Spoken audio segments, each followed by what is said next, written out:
And I did work in the field for a little while. But it turns out cancer researchers are sort of quiet people, and it would appear that that doesn't seem to be quite my personality. So I moved into education and have pretty much been talking ever since.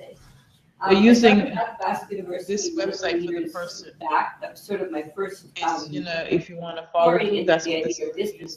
But when I was there, and now this will date me, but oh well, I can do it. We weren't even DOS. It was paper, and so that was a long time ago. And so I went from there into the regular teaching world because, frankly, distance ed with paper wasn't that exciting. It was something that wasn't exciting to me at all. And I worked in a very small rural sort of community. And in order for kids to be able to have internet, it turned out that I had to figure out how to run the system. When I checked the online when you go to the site and you things going so that we could have these things. And I was working in that capacity when the superintendent called me up one day and he said, we're putting together this one starts at 11, and the next item is 1:50. I'll give you some time to think about it. I said, I'll take it. I don't need time to think about it. I want to do that. So then I spent about 15 years. Hold on, because this assessment was from 9 to 11. So some of the So it's mostly the online I session. carried 1 year and a half to go from that job, thinking to myself, I sit back, just an hour. It's all about give take, unfortunately. So I'm now doing consulting and I'm working in different areas. 35 minutes. Online education and still having fun. So that's about me. The way I see this, I don't see this as a presentation. I don't think that's appropriate with the the expertise that we'll have in this room. So I'd like to start off finding out about the expertise we have in the room. Because that's got a lot to do with what I'll say. I did write a little book on quiz, but it was aimed very much so for the beginner. Is this the person that never delved into quiz before? And so if I'm talking to a bunch of people who use quiz, you don't need that. You're at a different level of it. So I'm going to get this to go around the room here, and if you let me know who you are. I'm Joan Coy. I don't think I said that, but there you go. What's your educational role? What are you doing? Your expertise with quiz would help me. And then what kind of things would like to take away? And maybe we can start over here. I'm one of the 3 administrators that deal with Moodle in our college. And I've also done teaching. And so I've used quiz and that, but I really do it from an administrator's point of view. Okay. And we do training on the faculty for Moodle. And I think I've got some good ideas that you could use, that I use as administrator, that I think make it more effective and student-centered. So that's kind of exactly what I'm hoping. Strong bias on student-centered. Yeah. Okay. I'm from Prince George, and I work at the College of New Caledonia along with Willie. I'm one of the other administrators for the Moodle site that we have. And really what I'm looking forward to bringing back is suggestions for teachers on what types of quiz questions and that sort of thing would be best to use in certain situations. Okay, I've got some examples that I'd like to show you that I've taken from my experience that might, I'm not going to say do this, but just a way of seeing some of the ways that we're going about doing things. You guys are from further west than I am even, and I thought I was a long way to go. Kathy Lutz from Athabasca University, and I'm a Moodle admin course creator and supporter of staff and students in our Moodle environment. And I'm here to learn a little bit more so I can help create better quizzes and support our staff and students in using them. And I'm hoping she's willing to share as well as she was last night, to share ideas, but truly creative ideas of the ways that we go about using Moodle, using the assessments, using things in an effective way. So I'll be calling that. I'm Heather Babiak. I'm with Athabasca University as well. This very, very similar role to Kathy. We're not the teachers, but we support them by setting up the quizzes, making sure they function, and then supporting them after while they're being used. So. And I think, and you probably heard me say this last night as well, I think when we have this kind of a role, we have to stop being shy and apologetic about strong suggestions. There's lots of research now that tells us what we need to be doing. And it's important to be clear about that. Not aggressive, clear. Hi, I'm Julie Jonas. I'm with the University of St. Boniface, and I have a similar role as close to over here. I sort of make quizzes for teachers and using my support them. I have a whole team of people that do online courses also, so I manage them in the audience too. Awesome. I do think we've got some ideas. I think it will make a difference. I'm not going to tell you that quiz is the only way to assess, but it does have some very, very powerful roles. And of course, keeping in mind that assessment will be more than what the quiz tool can provide you with, in my opinion. My name is Mary Goodine. I'm from Portland Polytechnic University in Surrey, British Columbia. My role is manager of learning technology to support faculty in Moodle. I'm interested in more powerful ways of assessing, and also if anybody has suggestions about making it easier for faculty to share questions in question banks. I find there's a lot of work that goes in that kind of doesn't get shared around, so I want like suggestions on how to make that easier. And I've got ideas there, but we also have a session tomorrow that you might want to attend. It's called the Moodle Hub Sharing Session. And that is what that's all about. So, and I'm sitting along with Dirk, who's our list kid, who set everything up to make it very, and it's actually happened. To the tune of, I think, 122 courses that are available online for people to share. You guys are welcome to them. They're open to anybody across Canada. My name is Robin Leon. I'm also from Polytechnic University, and my role is more of a support for Moodle and other learning systems that we have. I guess my takeaway is what I want to know is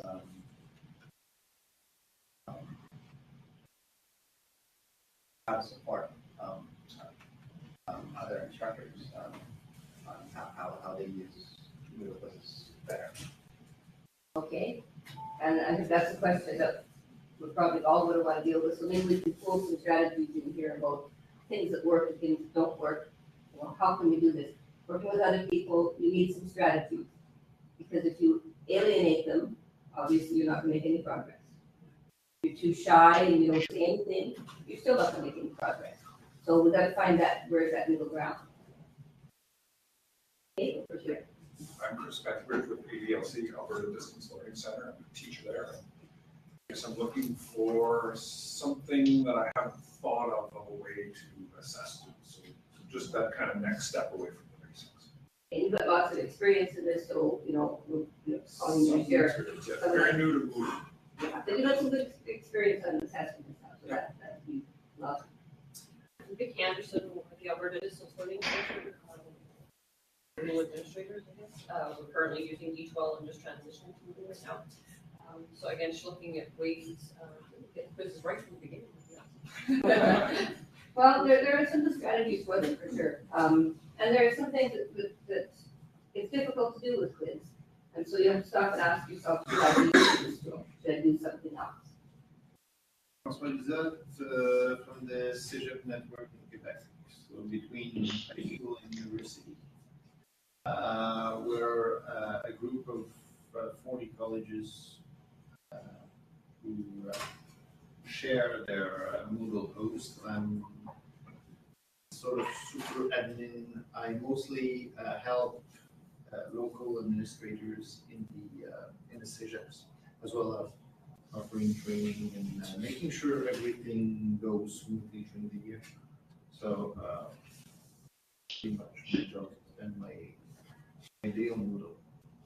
You might be asked questions like, how do I take this exam bank from, I won't use their names here, but some publisher and import it all into Yeah, sometimes we have lots of different issues from all over the place, so, and we do have this type, That question comes how, up. how to convert, From one into another.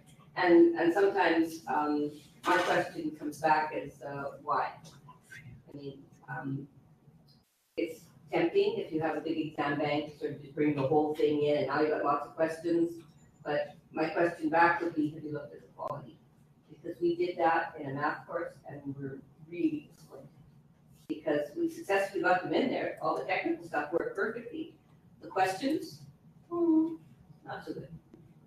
So, you know, that's one of those questions you ask before you go ahead and do all the work. Jean-François Dragon, from the École nationale de police du Québec, Quebec Police School Academy, something like that. And I'm an educational technologist, and I work in the admin of Moodle. Very long an introduction, yeah? Our school create all the course, all the stuff for the teachers. The teachers just do the teaching. That's it. So I play a lot with the quiz, and I want to. Yeah. So you're a course creator, what you do. Yeah, I'm a course creator, and also something. So you may want to bring a computer, make it worth your while. Are all working at a distance? No, they are. The majority of the students are in the house. They come at the school to become a police officer. So they are in our institution for 15 weeks. Do they access the course at home or? Yeah. Oh, so they can access it anywhere, but they're all together. Okay, just to understand how it works. Okay.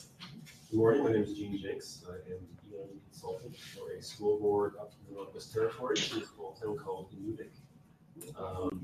We work to serve as many small communities as we can. Using Moodle as our base. I've created and taught Moodle courses for the last 5 or 6 years with this program. Working really well for us, but what I like to take away, I've never really maximized the quiz feature. So I'm really just curious to see what we're going to do. I think we can do with it every day. Awesome.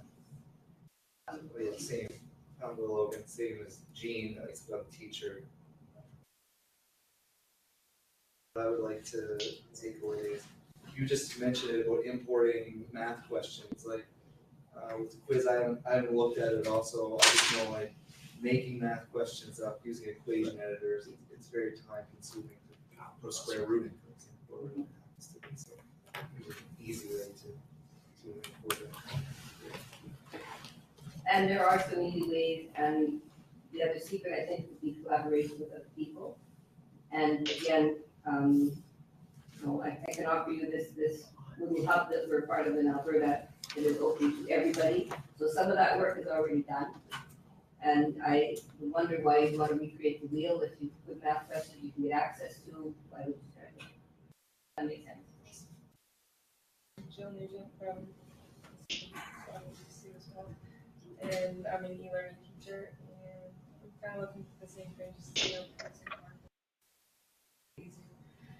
Okay, so what I'm going to do is I'm going to step back into, and remember, this isn't a presentation. I'm just sort of setting the stage. That's all I'm doing here. So anytime, don't feel bad about questioning. You can't possibly stop my train of thought. I'm not sure there is one. So that's sort of the book that I wrote, and all of you guys are beyond this, but this might be useful to brand new teachers that you might be consulting with. If they've never used it before. What I do in the book that's a little different, I guess, is rather than having the teachers go in and try to create a quiz right away, I go, you know what? Quiz is based on the exam bank. So let's not create the quiz, let's create the exam bank first of all. Yeah. And then when we're doing the exam bank, we know that if we're going to make it work properly, we have to organize it. And that's what the categories are all about. And I'm sure I'm preaching to people who already know about that. But that needs to be done first, and then we have power with the quiz.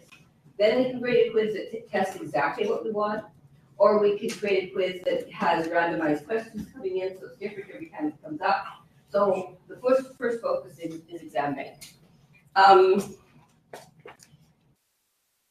The there's kind of a big push on, at least what I'm reading in education right now, there's kind of a big push on, especially for your student who isn't in-house, to be providing not just the question and the right answer, but be providing meaningful feedback.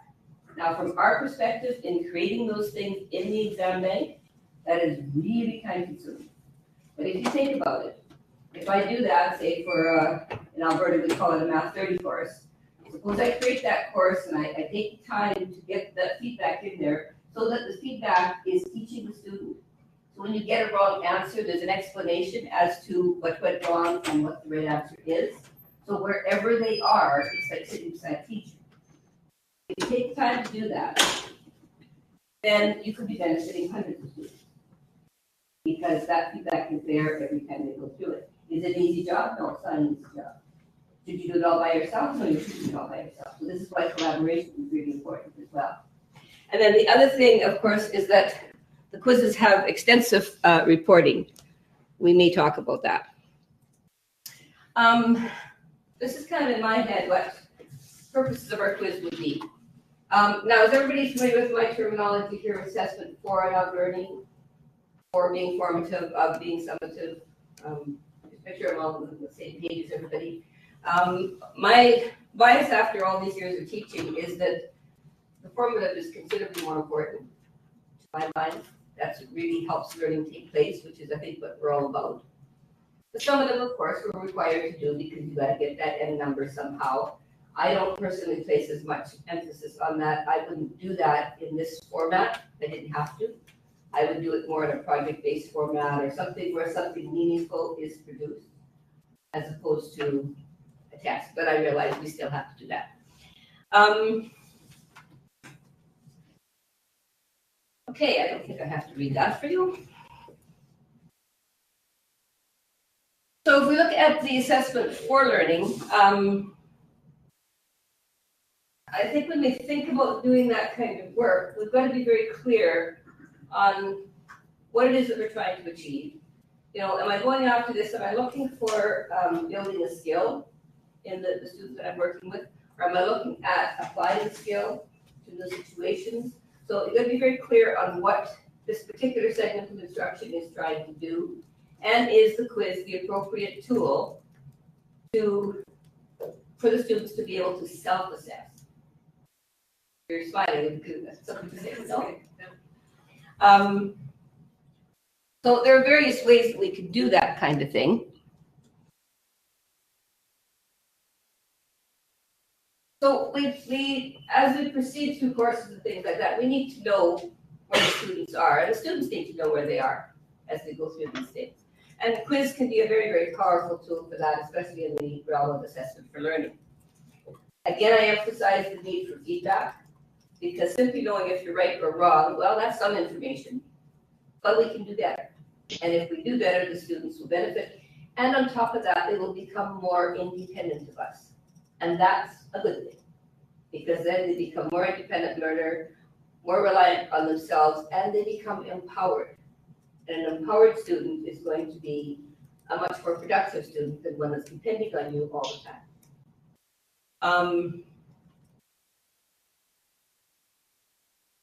Yeah, I think that's what I want to say there.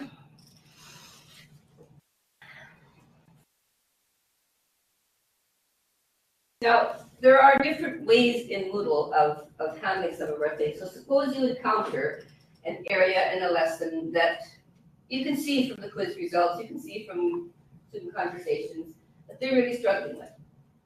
Now, either it's a very difficult concept, or maybe your instruction isn't what it could be, but there are other Moodle tools to help us in that case. And so what I would do in this particular case, when you have situations showing up, is maybe think about not just using the quiz tool, but thinking about creating a lesson. How many of you are familiar with lesson and what it can do? Oh, okay. Roll back the bus a little bit here. The lesson tool in Moodle is basically capable of doing something akin to programmed learning. And what you can do is you can have the student go through, teach them or present a concept, have them do a couple of questions. Depending upon their answers to the questions, either they go on to the next concept or you send them to a revision. And you don't send them what you gave them before. I mean, if it didn't work the first time, don't come work the second time. You give them a different way of presenting the same thing. So this one's kind of like a flow chart. Initial concept, quiz or test, 2 branches depending upon my yes or my right or my wrong answers. And so that might be, so the quiz can tell you this though. If you see a lot of struggle in a particular quiz, it might be time to put in a lesson to help the students do this sort of, make them have to do revision that is directed by you. And again, you're giving them independence. It's like you're there, but you're not.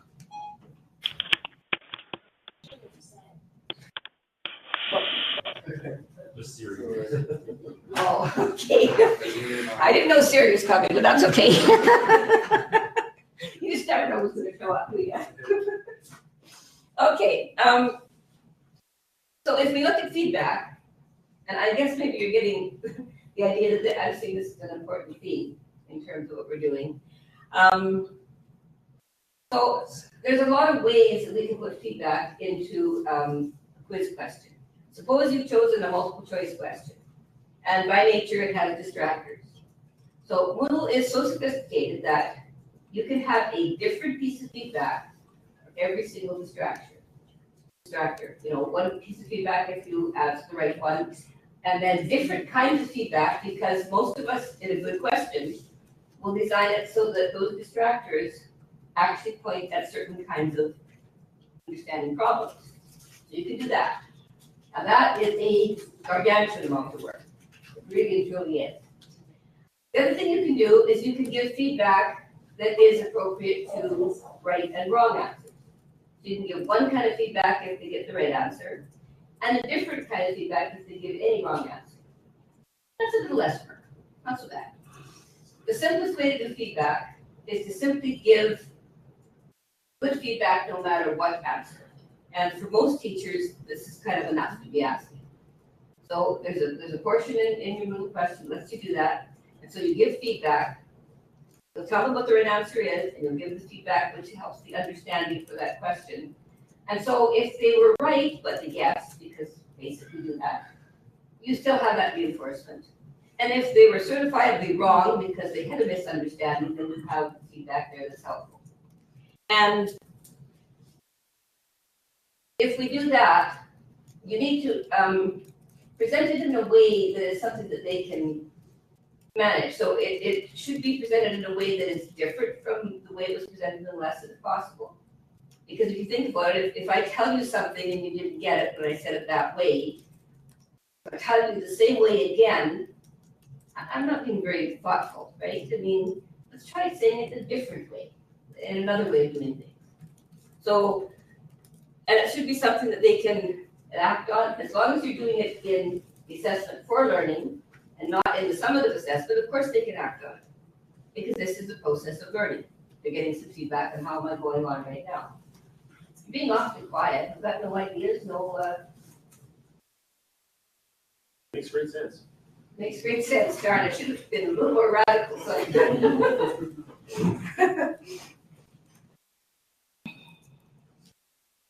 okay, so assessment of learning. There is the question of security. If you're going to use the Moodle Quiz tool as your big testing tool, you know, that testing thing where you've got to make sure that nobody does anything of a cheating nature. I personally would do everything I possibly could to avoid that. Because to my mind, you're setting yourself up in a cat and mouse game. And I hate to tell you this, but the mice are smarter than we are with the technology. So my advice is if you have to do that, okay, that's what you have to do. And there are some things you can do. And there, there is a security section in Moodle. But I would think that you might want to rethink the assessment. Maybe multiple choice questions aren't the best way of assessing the end of the line. Maybe something more like a project, something more involved where they're taking all these skills you've been building through the period of time and applying it to a different circumstance so that you're not, looking at that.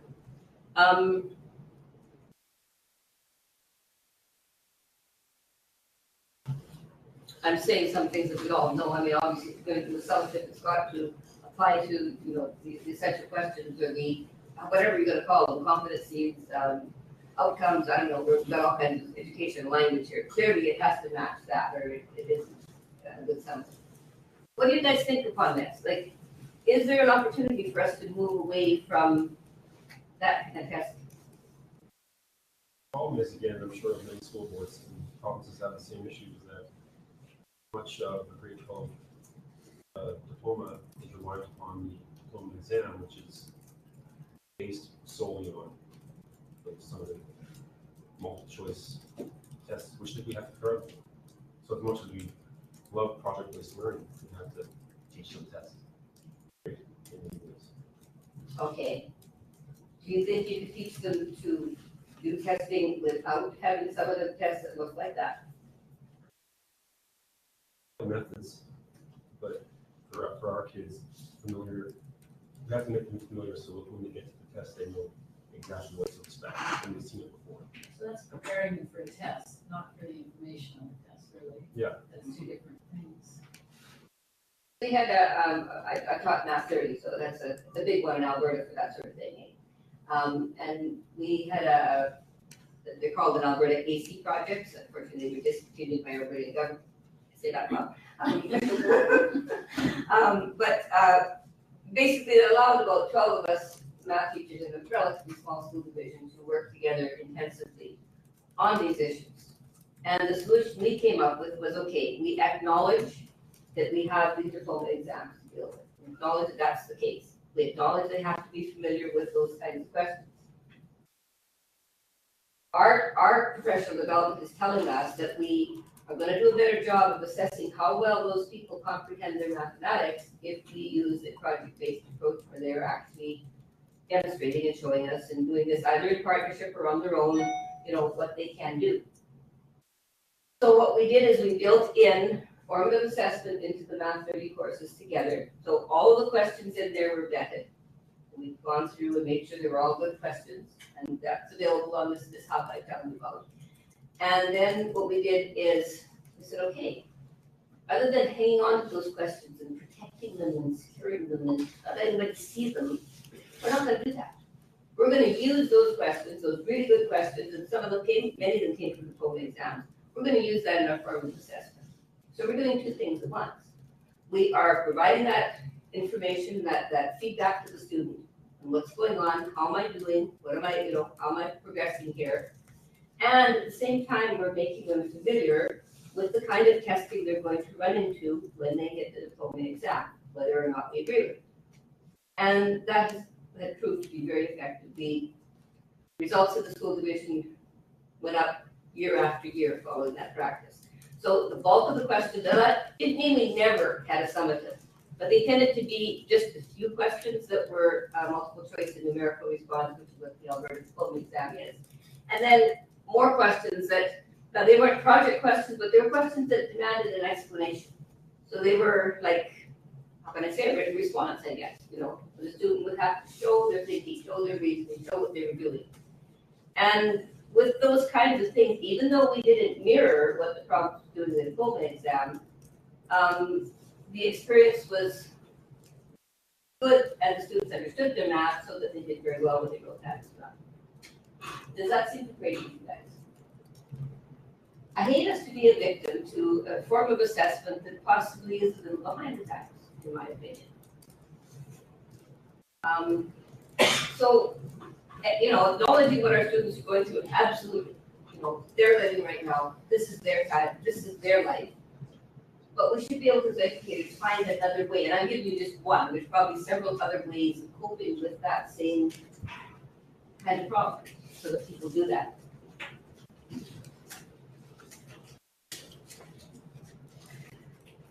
So, in my opinion, this is what we're looking at. We're looking at a student-centered. So all of the things, those strategies that I'm telling you here are really intended to give the student more meaningful information back in a timely fashion, at their own place, at their own pace, helping them to become more independent of us. And so causing us to think much more about student focusing as opposed to the system, our convenience, you know, those other kinds of things. Well, that too, and helping them get to these guys. So I've probably, if you want, do you want me to show you some examples of some of the kinds of things that we're looking at in terms of, I'll maybe go first of all to a way of organizing. So you're welcome to look at this. This is just my own site. This is called joansplace.com. And it's not a massive site at all. It's just got a few courses on it, for examples and stuff like that, and a few researchable things that I've gathered together. But you're welcome to go there if you so desire. So this would be a Math 30-1.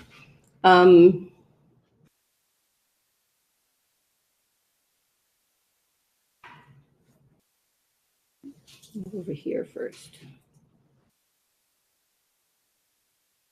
So this isn't all my work. This is done by that math group that I was telling you about. So there's kind of one way to go about organizing all the questions that are in there. So we chose to go according to the modules, and under each module would be a topic. And so then if I wanted to design a quiz, if I wanted for the whole module, I could sort of figure out how many questions for each one I would like to have. I could pull in the actual questions, or I could do a randomized. Everybody's familiar with how to do randomized? Yes, no? Yeah, okay. That's why I say you're not beginners, so I'm not going to go into all that kind of thing. So that's one way of organizing things. How are you guys doing it? Like how do you go about? Joan, do you have a way of knowing that that whatever category it has, I don't know, 5 hard questions, and another category has 4 easier questions, and then 3 average questions? Like, how do you figure out in your categories the actual rating of that question? And we talked about that for a while. So these questions, basically, when we went ahead and categorized these, if the question was too easy, we didn't put it in. If the question was hard, and usually hard means not giving enough information or it's poorly formed. So what we did is we worked on all of these. So the teachers, the 12 teachers from this would have called, in answer to your question, that everything in there would be at a fair testing level, a medium testing level, none of them deliberately easy, none of them deliberately hard. And does that depart from normal testing theory? Yes, of course it does. But we did that very, very deliberately because when we analyzed some of the easy questions, they were trivial. And when we looked at some of the hard questions, they were just bad questions, what they were. You know, they were, yes, people scored very badly on them, but the teachers scored badly on them. Like we wrote our own quiz to say, you know. So that led to lengthy discussions about the nature of those. And that's why I'm a little bit against just pulling in a big bank of questions from someplace that we haven't vetted and taken a look at. Not all questions are good questions. So does that satisfy you? Could you do this? Yes, of course you could. All you have to do is make yourself some subcategories. Yeah. And you could go like translations, easy, medium, and hard. There's nothing in the actual settings that allows you to set that. No, that's a human activity. Okay, that's what Yeah, something, Moodle's quiz is a tool, it's a wonderful tool, but it's still got to be run by human brains. And so a lot of those kind of things that you're asking is an academic curriculum question. No, Moodle doesn't know that. So that has to be handled by the academics. Okay, good question, I love it. Anything else? Any other ideas? I must have thrown out something radical by now, sure you could.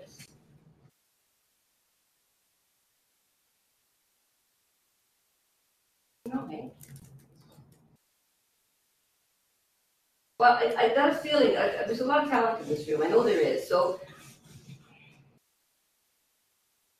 at the risk of upsetting you, I'm going to go ask it and just hear your feelings at this point in time. And if you don't want to say anything, just pass. But starting over here, what ideas popped ahead? What comes from your experience? Well, for me, some of the stuff that I was just thinking about is when you stop and you think about a trades program or trades testing with the ITA in BC, you're going to have a lot of stuff in there that needs to be tested, and it is black and white because that's the requirement based on going through and getting a trades ticket. Okay. It's one thing to be an English instructor or an anthropology instructor and do testing that way, which I totally go along with you. But when you're talking about trades, that's that. We face some, so of course, we have tons of exam banks that an instructor will get with their course material or whatever. And I think one of our problems, or at least some of the problems that we've been dealing with, is they're so huge, and trying to import them into Moodle. You go through this process of whether we do it through ExamView or, so I was kind of curious if there was an easier way to import a question bank into Moodle. Okay, I don't have the expertise to help you there beyond ExamView and beyond the import function that's built into Moodle Exam Bank. Do I have anybody else here who's got that kind of background, that knows about importing things in a different way? Okay, you can put it out there. You know something about. We utilized a third-party program called Respondus. Yeah, to that's move what we've got from, too, yeah. We used that to go from D2L to Moodle. And is that working Well, for we you? do either ExamView or Respondus, and neither one are Yeah, exactly. it's not perfect, but it helps. Yeah. Where we're struggling though is in an example like this, if a quiz was to be built using this question bank, taking say 30 of the questions as a whole, is there a way for me to see all of these questions, not truncated in just the 30, but to just take this view and see every question that's within that question bank? Oh, so then you could just turn around and be able to move them easier. Much easier choices that way to say, Correct. okay, I want these 5 in this category, these 5. Yeah. But we haven't been able to, or I haven't been able to see all of the questions. Okay, if you want to see all the questions listed, then you put it into the default, in this case, it would be Math 30. Yeah. You put everything into that particular category, then when you open that category, they'll all list down. I've opened up the translations category, and every question in there is listed for you to see. But you're not seeing the question, you're seeing a summary of it or the choice of question. I want to see the question and all of the distractors, all the potential options. I want to see the question displayed for every question in that category to make it easier for me to assess and organize. Yeah. Okay, that's not gonna happen. That's not the answer that I came Sorry. here for. I know that, but that's the answer to that one. And sorry, just to follow up, because we also use Respondus, and I can import from Moodle into Respondus, but because there's a couple of question types that don't function there, I'm not getting everything. Yeah.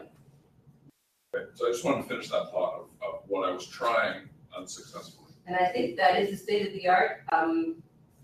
I think that's where we are with this. We're a lot further along than we used to be in importing things into Moodle, and it's gotten a lot better using some of these tools. Well, it was a myth at one time that if it was a learning management system, that they were all pretty interactive. And at one point in time in our history, someone sort of put forward that we could easily bring things from D2L into Moodle. And we were spending some months to make that easy. In fact, we found out that we just had to do a heck of a lot of it manually. That's a question for Martin. That is actually, yeah. But he's around. He's here this afternoon even, so I Well, would. the leveling piece there too, because like you said, a question bank is only good to share if you have, like, if you really want to share it from one school to another or a teacher to another, being able to level those questions would be huge. Yeah. Otherwise, as a new teacher, again, you've got to go in and now figure out the level for yourself as to what they are, right? So being able to scale those. And you can certainly do that, but we need a group of academics to sit down and actually take that and do it. If once it's done, it could be shared appropriately. If it was a Moodle feature. If there's some type of identifier within the question Absolutely. stage, and then being able to filter within that as well. Yeah. Like you should have a tool, a 1, 2, 3 tool, like this is easy, this is medium, this is hard. Yeah. And then you can bring in what you need. Yeah, well, because even like for us, like for, like for the Alberta system, right, like we have different streams of, like the academic levels, right? So if I'm teaching, one of the levels for the student with some academic challenges, I don't need to worry about some of the hard questions. I'm just gonna skip right over those if I'm importing and stuff, right? It's just, But in high school, that course was at a different number. Yeah, but again, if you wanted to, you would keep referring back to is again, why reinvent the wheel? If I can take some of that question bank, but again, right now, I've got no clue what of that question bank I want because nothing is leveled for me. So yeah, that's a mark. Now, there was a question back there. No question, no. Sorry. And that should be an easy feature because it's only one, like, you just have to add one little. It's just one field, right? One field One to field, your option, but. And the 1, 2, 3 could mean whatever you want it to mean. Actually, you could create your own scale, It could be right? easy, medium, hard, it could be something else. That's good stuff. Makes sense. Okay, any other ideas or suggestions? These guys were willing to contribute. How about over here? Well, we also use, one of our faculty uses the Respondus as well for their quizzes, just because it's easier. Backup in the store is just way too, it takes forever if you don't pull it out, right? So they do use Respondus. The way I use it in my faculty, I might have a question bank of maybe 50 questions. I might randomize them, I might not. I don't know. It's not an easy task because of course if you have a lot of math questions, you can't use, or you can use math type, but then you have a revision and then you have to copy that revision from one to another and then that messes up. It's hard when you do a revision, and then we end up using graphics instead of math type because it's easier, it prints better. Yeah. You change your font and then everything else changes. Yeah. So printing is another thing because we have incarcerated students. We have to send them a print copy, and we're online and. Yeah, it can get very. Yeah, and printing is a big deal. Yeah, this is not really set up for But printing. it's not set up for printing, You so can, but there's a number of things that they're already talking about, these, putting your equations in as graphics, doing that kind of thing that makes the print function work a lot. Well, that's the only way it needs to work. Yeah. But putting graphics in makes it not accessible. Yes. That's what we're trying to do. And that's a huge one. That's another You know, yeah, as far as math, yeah, we've got math jacks, but bringing in that JavaScript to work with all of that is problematic as well. I don't know how you overcome some of these. And I think some of these things are still works in progress. I know that Moodle has been working very hard in recent years to support the accessibility. Going to the auto editor was one of the things that happened for that reason. Because that one, it restricts the number of colors and fonts and things you can use, which is, basic to accessibility. That's interesting. What about the next table? Well, my issue at our nursing program, the teachers come in and they say, okay, these are my questions for the exam. There's no subject, there's no question 1, 2, 3. We kind of randomize them for them, but they don't really share between them. So it's hard to create categories that really speak to you as far as the question. And they're very, this is midterm, this is exam, this is formative, that's the way they categorize their question. So it's very hard to reuse a question because you have to read it to know what it's all about. Exactly. And that really is not a job that you can do, that is a job that they need to do. They need to do it. Do they have professional development that brings them together at any time? I'm not sure. Because then if that happens, then you might want to bring somebody in who talks about online assessment and some of a lot of what I'm talking about isn't completely out of my head. There is research supporting lots of the ideas that we're sharing here. And if you're going to be an online instructor, you cannot assume that what you use in the regular classroom is all you're going to need. And that's just being a professional. You have to, you have to get with the program. And so if you understand that that's the problem, then you need to work with whoever your organization to provide these opportunities so that the nurses, it's not that they don't want to be effective online instructors. It's just that maybe they haven't been party to the research and party to this sort of thing. And maybe the whole idea of collaboration is simply a new one. And our world is changing. I mean, I was watching this morning on TV and they were talking about how the collaboration and the social net media and everything like that has changed the nature of the election. I'm not going to go any further because I'm not a politician in any way, shape, or form, but it did cause me to pause and think. Maybe we are communicating in different ways. Maybe, you know, and because we are online educators, that's really important to us. How different kinds of communication are taking place, how collaboration is working, how, you know, what's the impact of social media, what kind of things are taking place. So I understand what you're saying very, very clearly. There is a solution, and it's just how to get to that solution. It's probably the tricky part. What about here? Some of our instructors got together with a consortium of other instructors, their geography instructors, and they came together for a weekend and did what they called a test bank sprint. So they all got into a room and they wrote, 1,100 questions together over the weekend. So it was a great idea and it was a great first step. But now we're trying to figure out, we've got this test bank, how do we kind of share it with other people? How do we make sure that the revisions, like you say, get updated? And if one person makes a change to a question, how do we kind of version those things out? So it's an interesting first step. I'm still grappling with how to make it all work from there. And it really is, that is really an important thing. And there are ways that can happen. And again, the Moodle Hub is a way, what Dirk has done, and it's great to come and listen to him tomorrow. But what he's done is he's made workspaces within the hub that all the teachers can access. And then you have to stop and think to yourself, okay, am I okay with any change anybody makes? Or do I have to, control that? And so that's something that we'll be discussing in the group that we work in. It's a process, so it's a people process. The technology is there to support us.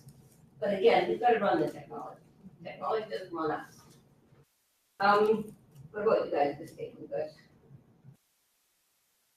I think the big things we kind of tackle, like we're in our transition, we're coming from D2L to Moodle and getting stuff from one to the other has been fun. And then the two big things that we've run into are the things we've kind of already talked about. Getting the ability to see everything at once would be really nice. And then, as much as I like your idea that the leveling thing is we get away from that kind of thing. A lot of what we're bringing in, a lot of what our teachers are using, they want those leveling type things in there. So having that aspect of it was something that I was hoping was there, but if it's not, it's not. Get it in there. And we might be able to figure out a way of doing that in the context of each and every question. You could, I don't know. You could use somebody as simple. A level 1 category with level 1 questions. I mean, that's pretty clunky. Yeah. Because then you're drafting your randomizations in a different way. Yes. Yeah. Like there's ways around, just like there's ways around seeing all of those questions. I can create a dummy quiz and throw every quiz into it and create that. Yeah. There's ways around it. I'm looking for something a little more elegant. Yeah. I just looked at there's a way to tag questions, so maybe if you set up tags for them. Where are you tagging? Right in the question creation. There's a tag. Field. Yeah. So to each question. Like the tag one, Like if you do what does it say? Like you can create like a name for your teacher tag, you can create your own tag. You can do whatever you want. Yeah. I'm not sure they show up though. Yeah. Not too sure how that goes. That's right. Well, here, let's just bring up one and see what we can do here. Let's go get that one. Okay, there's the text. Default. Oh, okay. Okay. What version are you in? Official. This is 2.8 as well that I'm running here. Official tags. Huh.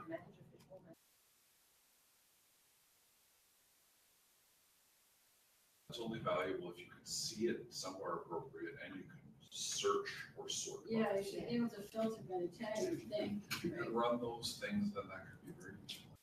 As long, but have you done it? We've never done it, no. I just remembered seeing the tag field, but we haven't used it. Because if you turned around, took a huge What the test default bank there, and Joan? spent all the time tagging them and that's found all that you there. couldn't Tag search tags by are them. Oh, yeah, no, you have to figure that out. Yeah.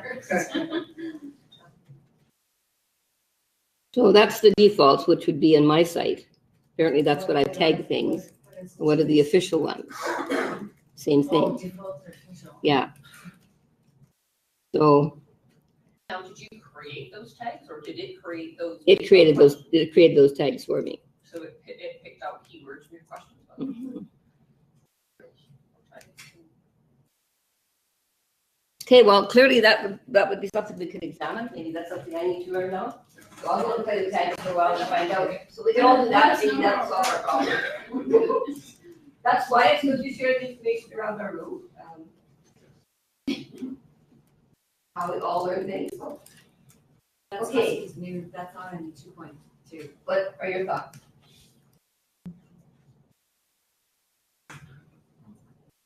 No thoughts? I don't. You just poured your tears? I'm sorry. Okay. That's me. I was thinking about the possibility of doing a scientific exam, and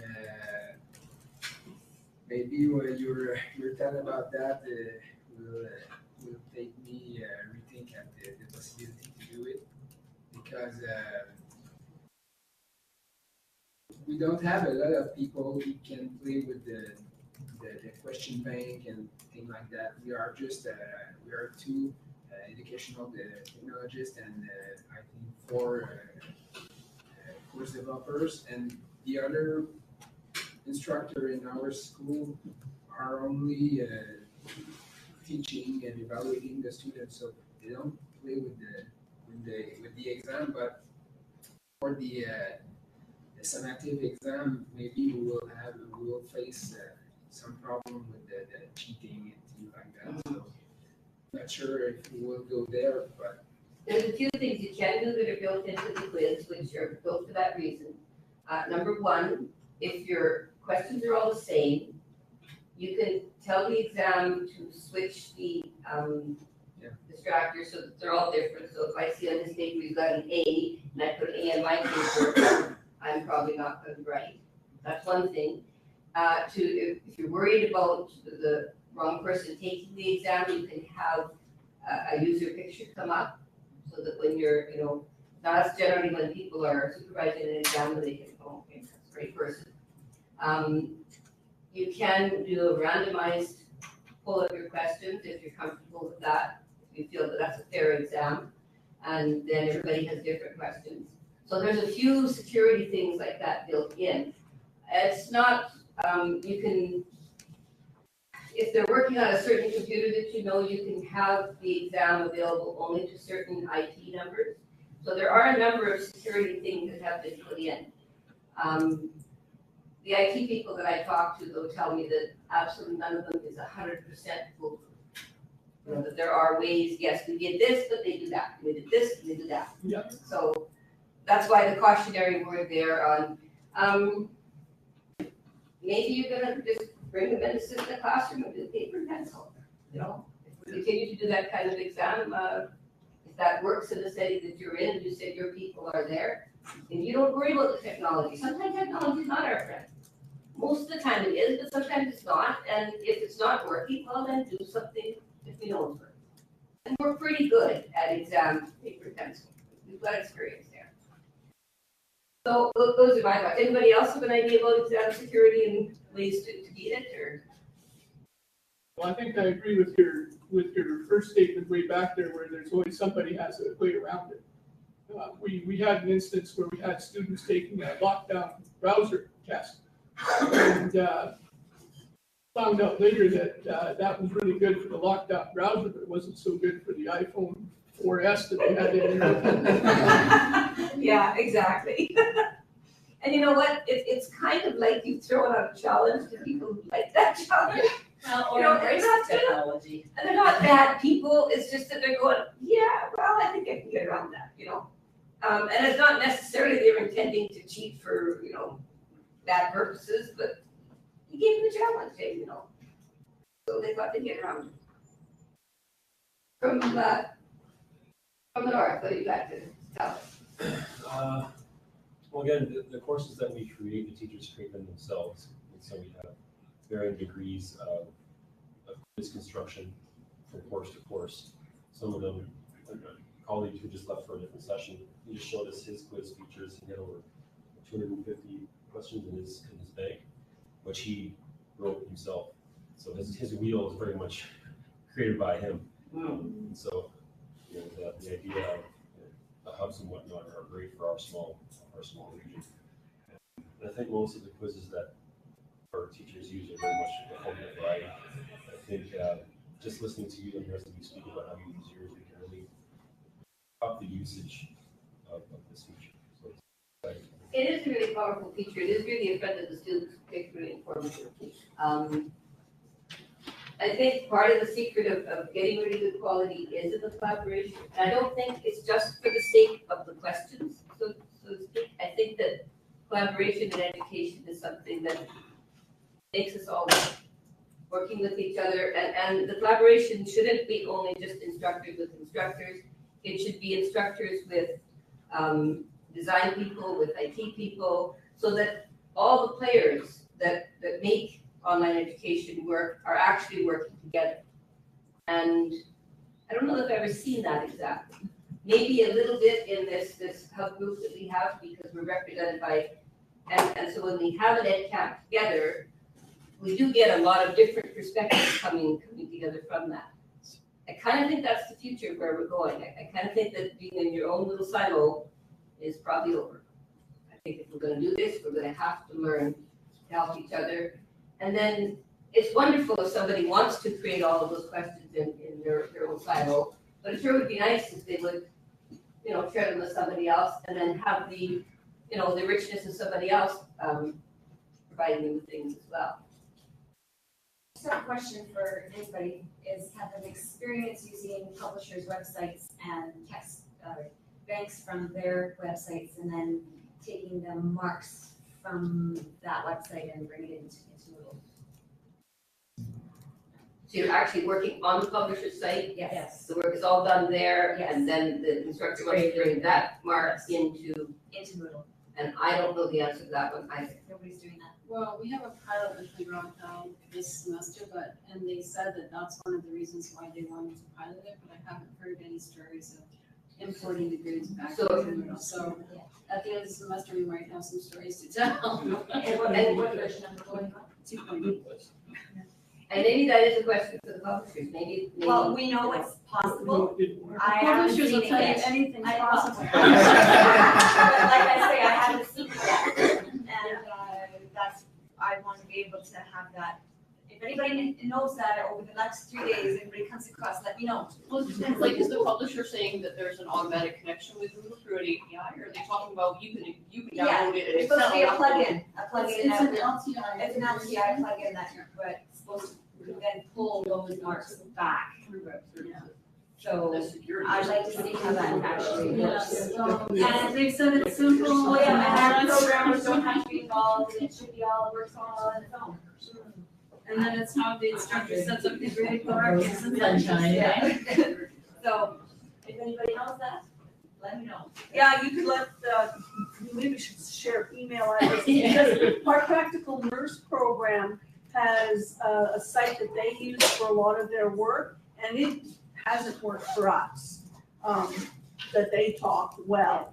They don't talk at all. So you have to go in and manually pull those marks back, or just manually go in, view it, and bring it back. Yeah. Yeah, that's what we're doing now. If we get basically, the publisher sends us an email notification, or we have something set up that the students send an email when they're done, and then we go and look at the marks and then pull it back. So it's a lot of manuals still. And even our business programs, they use a lot of publishers, so that they do a whole lot of practice tests on this publisher's spot.